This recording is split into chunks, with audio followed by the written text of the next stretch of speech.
Welcome to That Digital Take. I'm your host, Tori Webster. Hello, lovely people. Welcome back to the pod. I took a week off last week because I was dying of sickness. I got really, really sick after my birthday, which checks if you listen to the previous episode because I kind of walk through all the bad things that I was up to as I was turning 28. So then I needed a week of recovery. Now, here's my thing about getting sick because I actually don't get sick very often. I lose myself in those moments. I ruminate. I have too much time to think. And I'm someone that, like, what's the saying? I'm like a shark. If I stop, I die. Like, not to be so dramatic, but it does kind of feel that way. When I take a beat and if I take too much time off from creating, working, doing all that jazz, something leaves me. Like I don't know if it's the passion or just the motivation. So last week was a tough one. I was doubting some of the motions of the year. And anyways, just wanted to be honest about that because I think everyone talks about all the good shit that's always going on. But I think sometimes it's important to have those weeks because you can't chase rainbows if you're looking down. So sometimes you need to have the bad to experience the good. So also, such an aside, but I was my friends are amazing. Right. So they were trying to pep me up at the end of the week and they're like, we know you've been going through it this week. Like, let's go for ice cream. I told you guys about Honey's, the vegan ice cream place we're obsessed with on Dundas in Toronto. Please don't make that place pop off because I like that it's very niche and low key. So hopefully this does not go viral. I don't want a huge line every Friday night when I go get my ice cream. That being said, so my friends took me to go get ice cream and they're so cute. And on the way back, they're trying to cheer me up. And this woman, this runner, she just absolutely checks me to the ground. She goes jogging by me and checks me down to the ground. And when you've just like already had such a bad week and then something like that happens, physical assault, I just started crying. It was so mean. And then she just kept running. She did not say sorry. She didn't stop to make sure that I was okay. So then I had to start singing to my friends, I get knocked down, but I get up again. So anyways, we found the motivation to come back. Then I had a beautiful wedding this weekend and all is well in the world again. On Monday, I woke up, I'm like, let's get this bread. So like, it's just so funny. You go through the highs, you go through the lows. Now this week I'm on a high, baby. We're feeling good. I am back and this is going to be a great episode today. So the first thing I wanted to chat about today is the drama on TikTok this week. Now, by the time this comes out, this I'm sure will have blown over, which is why I'm more comfortable to talk about it because I don't like to get involved in the drama while it's happening, but I do have some thoughts on this. So if you are not living under a rock and you are obsessed with TikTok culture, I'm sure that you were served the insane drama of these New York influencers airing their dirty laundry on the internet this week. So there's two girls. Everyone's referring to the one girl as the Ginger because she has this like actually quite beautiful red hair. And then Hallie, the other content creator who is a New York content creator. And they're basically at war because the Ginger girl had gone on a couple dates with Hallie's ex-boyfriend. Again, I'm not following it all that closely, but what I do know is that these two ladies have, mostly the Ginger, but Hallie as well. They both have basically taken to the internet to air their grievances about each other. Now, the Ginger, and again, I don't know if that's like okay to say. She's referring to herself as the Ginger in all of her content, so I guess fair game. So, and she does actually have beautiful red hair, so I think this is fine. I think her name's Sophia, in all fairness. So this Sophia girl, she goes to the internet. She starts calling the other influencers of New York her coworkers. Such an interesting choice of words. Now, as someone in the influencer space, I would never refer to, like, for example, Jacqueline, like one of my close friends, as a coworker. It just feels so random and condescending, and it just has no place there. Like, we are self-employed business owners. It just was such a strange way to explain their relationship. They're barely friends. Like, and this is the thing, and something, so again, an aside, but this brought up so many different emotions for me. Like, the one thing is, in Toronto, the community is quite small. I consider the other influencers in this space my friends. Like, these are people that I would call up, ask for a favor, ask for advice, go to dinner with organically, whether it was a brand dinner or not. And people that I just consider a part of my network. I don't know. Something about using the word coworkers to explain the influencer space and their relationship was just kind of hilarious to me. So whatever, they basically go at each other for the whole past 2 weeks online. The Sophia character brought it to a whole other level. Like, her content was mad psycho. Like, she was like fake crying on the internet. It was just so interesting. So again, I'm not here to like judge what people are posting online, but you know, again, this is a podcast where I'm here to challenge the culture of influencer and content creator. And I guess it just begged the question for me, where is the line of humanity here? Where is the line of just being human? Because to go online and to out someone about like a real relationship, real love, a real ex-boyfriend, and to almost make a bit out of it, and not in an Adam Sandler, this is a fun bit type of way, like in a very crude, rude, unthoughtful way, made me question where we're at with the internet.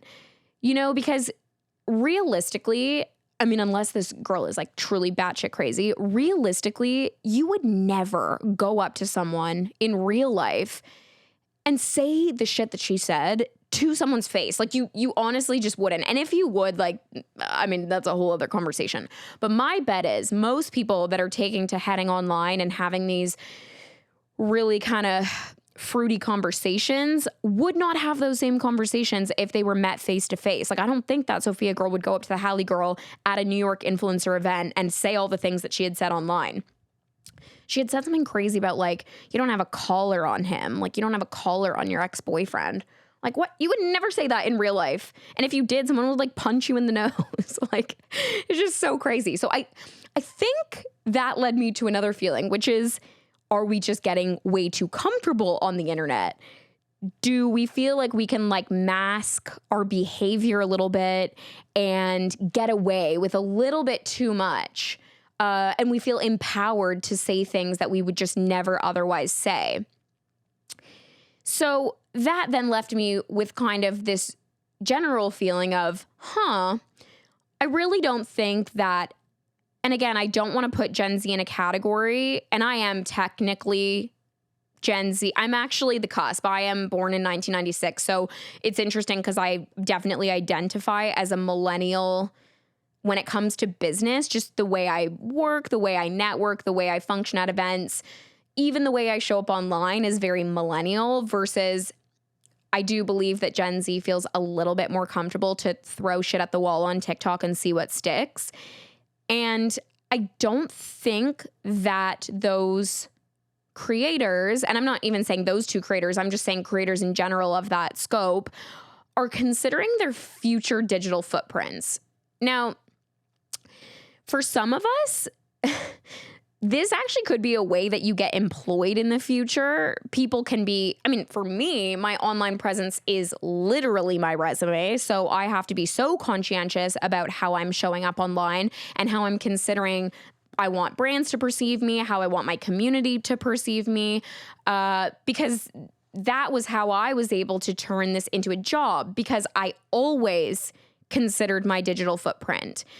Now, I don't think people are thinking about it that way, but what if in 5 years you don't want to be on TikTok anymore and you do want to go and work in a traditional ad space or, you know, for one of the platforms or for whatever, like it could be a million different things. But if you're airing your weekly dirty laundry online in that way, if I was a future employer, I don't think I'd be sitting there stoked about basically online bullying, like for lack of a better word, right?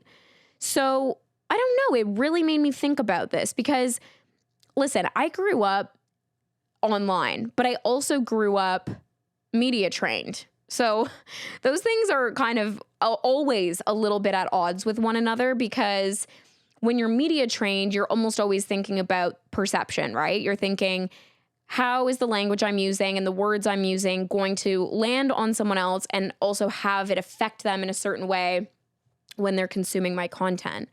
And when I was 10 years old, that was as easy as being interviewed for, you know, a traditional magazine, because that's what was happening at the time when I came up as an actor. Now it's as much as, a 60-second video on TikTok. So I mean, sure, the medium has changed, but the message hasn't. Like, I still want to be considered professional. I still want to be considered thoughtful. I still want to be considered, you know, all of those things that are positive versus an online bully and someone that basically is just after clicks and views. Cause that's really what it is, right? Like she's after her 5 minutes of fame, and sure, she's popping off because of real drama, and real people's feelings and hate comments that are like literally driving her platform. It's so funny. Like the top like on all of the comments are saying, "You can never make me like you," but that will be upvoted 40,000 times. So it's like, listen, I'm someone that believes all PR pretty much is good PR. Like you still are building your platform and everyone's going to do it differently. I'm not here to judge how she's growing her platform. But what I am saying is I'm someone that is far more interested in building longevity in the creative industries versus being able to go viral off of a bit, off of, and when I say a bit, I mean like a not creative bit, like a hate bit, not like a smart, witty bit. So I don't know. It definitely had me reflect on my own digital footprint and how I want to continue to show up online. And you have to think about it this way. Your worst enemy is constantly probably watching you, right? So the way I think about it is I don't put anything online that I wouldn't want my worst enemy to be able to use against me, or that I would be ashamed for my parents, grandparents, or anyone that I look up to see. Like, you have to have a gut check with yourself before you're posting. And like I've had content where I've had that gut check with myself and been like, you know what? I'm not going to post that. Just because it's just not something that I would feel proud of maybe in 6 months.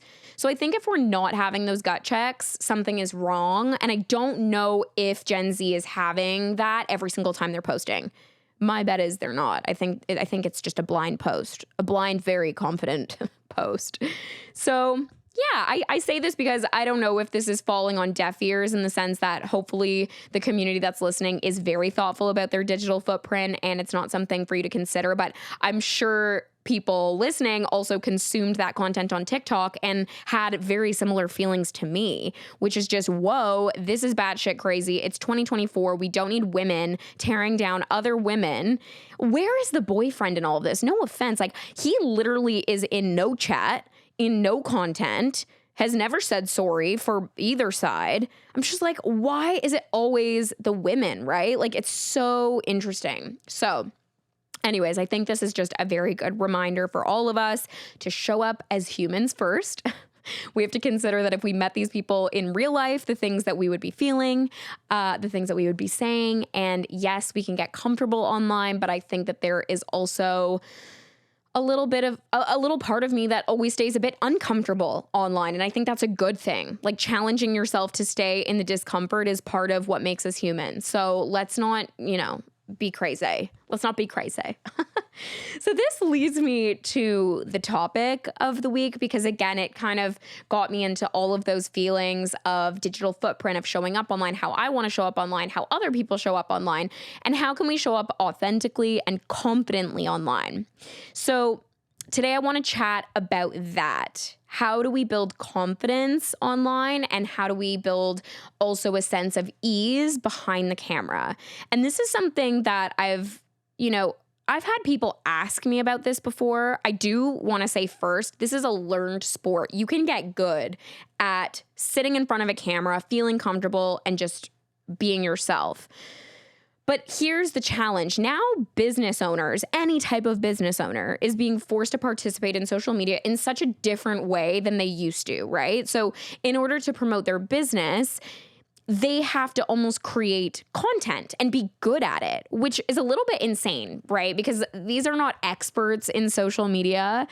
But when we think about the way that people grow their businesses nowadays, we almost always associate it with their social presence. Like, if you know an artist and they popped off on TikTok, you're like, oh my God, they're doing so well. They're selling all their stuff on TikTok. Or if they're a spa and they have a viral video and everyone goes and wants to get that spa service, we're using social media as promotion. So now we're asking these business owners to really show up confidently in content. And like, that's not what they're meant to do. That's not what they're trained to do. Like, I'll use an esthetician as an example. They're like, yeah, I'm an amazing esthetician. I'm not a TikToker. So now this episode could be helpful for someone that maybe has to build a little bit of an online presence, but that's not your main game. You're not necessarily trying to become an influencer, but you do want to be able to show up online in a more confident, authentic way. So how do you build this muscle? Well, I'm going to give you 5 kind of solid tips that I think are a good foundation for building that initial sense of comfort and ease when you're sitting in front of the camera. So the first thing, guys, this one is so obvious, but it is so true. And genuinely, people just do not want to do it. They'll say to me, I want to build my TikTok, but then they never actually create content, right? So number 1, exposure. Exposure to the camera. The more time that you spend in front of the camera, the more comfortable you are going to become. I promise. It's really that simple. So you can start by recording yourself in a really low pressure setting. I think that's something that gets people stuck a lot. You can talk about your day, talk about discussing a topic that you enjoy or that you're passionate about. And then over time, this practice will help you feel more natural. It'll help you feel more comfortable. I think the setting, again, is very important. I think where people get really thrown off is they put themselves immediately in a really high pressure situation. They go into a production, they go into an interview, they go into a panel. Don't start there. Like that is what's going to lead to the anxiety and the disaster, right? You have to start with the very simple foundation. If you're prepping for a panel, just sit with your iPhone on a tripod, answer the panel questions. The second thing, focus on your message, not the camera. This is hard. When there's a camera pointing down the shotgun, all you can look at is the camera, right? So you have to shift your perspective. You have to shift your focus away from the camera. You have to focus on the message, focus on what you're saying. What are you trying to teach me? What are you trying to educate me on? Concentrate on that and conveying that rather than focusing on how you look and sound. I think people are obsessed with looking at how they look and sound while they're filming. Again, this is a learned art. I've gotten a lot better over the years of being able to film, with a camera where I can see myself in the reflection. Like obviously if you're using the selfie camera on iPhone, you're going to see yourself while you're filming. It's a little bit more comfortable. Like for example, in the setting we're filming this podcast, I'm just looking into a black camera, right? Like into a black screen. I'm not seeing my own reflection back at me. That can be helpful because you're thinking less about how you look, how you sound, all those good things. And it can really help reduce your anxiety if you're not staring at yourself. It also makes your delivery a little bit more genuine. I think that's why, for example, in the podcast setting, you're getting a really genuine version of me. It's like I'm not editing it where I'm looking at myself and considering how I feel and how I look and how my hair looks and how my lipstick looks or whatever. So those things are important. Number 3, prepare and rehearse. I don't care how fucking good you think you are. If you are not rehearsing, you're going to mess it up. I don't care. Like, I have performed a million scripts. I've performed a million shows. I've been in front of large audiences in theater performances. I've sat on panels. I've hosted events. You can bet your ass I am so well prepared for every single thing that I am showing up to. Being prepared means being confident. I think that sometimes like people like to lean on that whole saying, oh, I just wing it. When I wing it, it's more authentic. I don't agree with that. I think I can show up far more authentically if I know exactly what I am trying to convey and what I am trying to accomplish for the event. So even if it's just writing down key points and rehearsing them a few times, getting the language in your like in your mouth, like that sounds crazy, but like unique New York. We used to have to say that a million times before every single performance. Getting language in your mouth and feeling really comfortable before you go and add all the extra pressures of public speaking and like anxiety in front of audiences.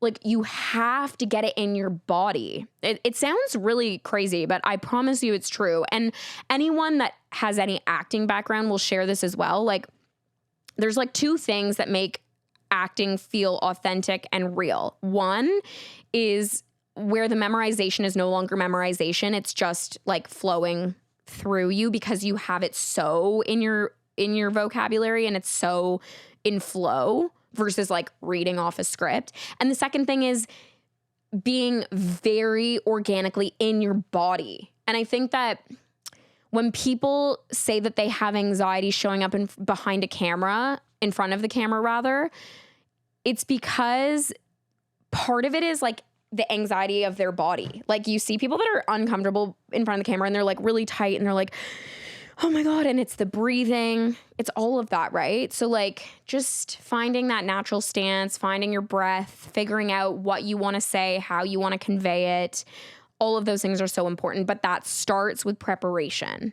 That starts with getting it in your body. And then you can also avoid stumbling over your words and all of those things. The one thing I'll add to that is everyone has a different effect on this. The one side effect I sometimes get with public speaking, and I'm not an anxious public speaker. Well, I am a performer, so I take on the anxiety of the performance, but I'm not anxious about how people will perceive me, which I think is like different than how most people have anxiety about public speaking. They just don't want to be in front of a big crowd. Whereas I actually love being in front of the big crowd, but I have the performance anxiety where I want to deliver in front of the big crowd. So like a bit of a different stance. And I wouldn't even call it anxiety as much as like a energy. Like I like to consider those nerves just like really good energy, because if you're not showing up energetically, you're probably not showing up at all. So I had a good point there. Oh, yeah, I remember. So I get a thing where I get dry mouth. Some people get that. I get that, where you say a word and then you almost get so dry at the back of your throat that you lose your next word. And you can get around that, but that's again something I've had to learn how to outgrow. And I've found the only thing that helps me is two things: slowing down. People tend to speed up when they're nervous, and you can notice it in content especially, but like this is for business owners too. Like if you are behind the camera, like people tend to really speed up when they're nervous, and people are afraid to take up space. So if you're taking up that space, you're likely not going to get caught up on your words, like I talked about the dry mouth. And the second thing is breathing control, figuring out where you're breathing in between, which is why preparation is so important, because this sounds so crazy, but like a singer, you need to know when you're going to want to breathe. Like that sounds insane. And again, that's a bit contrived. I'm not saying it has to be so like, okay, and breath out, and breath. Like I'm not saying it has to be like that, but you do have to consider, okay, if I know I'm going to be a little bit nervous at this point, maybe I take a breath at the beginning and then I move into my next sentence before heading into that dry mouth, the anxiety, all of those things. So again, I've added so many random tips in the tips, but you're moving along with me. Okay. Number 4, control your environment. So creating a comfortable and controlled environment for filming is, for some creators, truly essential. Like they cannot deliver if they are not in their own controlled environment. I'm talking lighting, I'm talking background, I'm talking sound, set up to their liking. So there really are creators that I see online where when they are in their controlled environment, they are showing up at 100. Like the vibes are immaculate, they're hitting viral videos, the humor is there, the energy is there, and then you meet them in real life and that's not necessarily the case. They might actually suffer from social anxiety or not have that same zest or joie de vivre when you meet them in real life as they do online. And that again is no judgment against certain creators that fall under that camp, but it's just an interesting note, because I think you can actually find real success creating content, even if it's just within the confines of your own comfort. You don't have to be the type of creator that's comfortable showing up in front of panels and doing the hosting stuff and doing the red carpets and all that jazz. You could literally just be someone that within your controlled environment with your lighting and your iPhone at home, find the peace behind the camera. I keep saying behind the camera, you know what I mean? Like in front of the camera to deliver. So yeah, I think thinking about it that way can sometimes release some of that fear and give you some freedom to just like create content on your own terms and find that smooth, introduction into video content creation. And then finally, my last piece of advice would be start small and then build up. So Obviously, beginning with shorter, simpler videos, building your confidence that way is really important. It could be 15 seconds. It doesn't have to be long. You become more comfortable, and then gradually you can like increase the complexity. Maybe you start writing some scripts. You can like make the content longer, make your recordings a little bit longer. And starting small also helps you gain that confidence without feeling overwhelmed, like feeling like, oh my God, now I have to be a TikToker and I have to create content every single day. Like, I don't think it has to be that way. I think if you are a small business or you are someone that just wants to feel a little bit more comfortable in front of the camera, then starting with even just one video a week, if it's 15 seconds, and then just checking that off and be like, okay, I did that. And you don't even have to post it at first. If you're just saying, okay, I just want to build my repertoire a little bit, and then maybe you film a 30-second one, and then maybe you're like, oh, I actually do like this. Oh, maybe I'll film a 45-second one. And then you can slowly build up your repertoire.